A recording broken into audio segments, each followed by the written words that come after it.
Thailand fried rice prepare చేసుకుందాం. ఇప్పుడు సాస్ని ప్రిపేర్ చేద్దాం. Oyster sauce, soya sauce, sesame oil, black pepper powder వేసి బాగా మిక్స్ చేసుకొని పక్కన పెట్టుకోవాలి.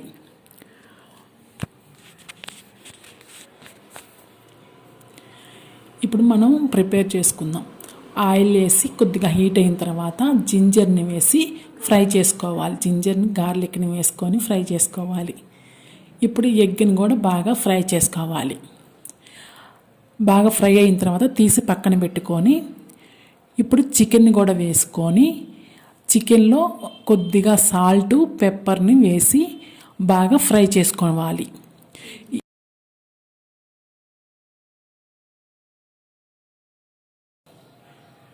ఫ్రైడ్ రైస్ని ఏ మీట్ తోటైనా ప్రిపేర్ చేయొచ్చు.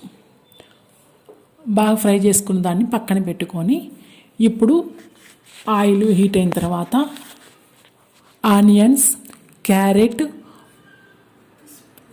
స్ప్రింగ్ ఆనియన్స్ బాగా ఫ్రై చేసుకోవాలి.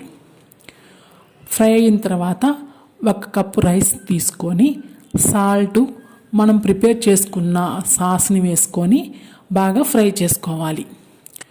ఇప్పుడు బాగా ఫ్రై అయిన తర్వాత మనం ప్రిపేర్ అయిన ఎగ్ని, చికెన్ని వేసి బాగా ఫ్రై చేసుకోవాలి. ఇప్పుడు ఫ్రైడ్ రైస్ ప్రిపేర్ అయింది. Fried rice ready.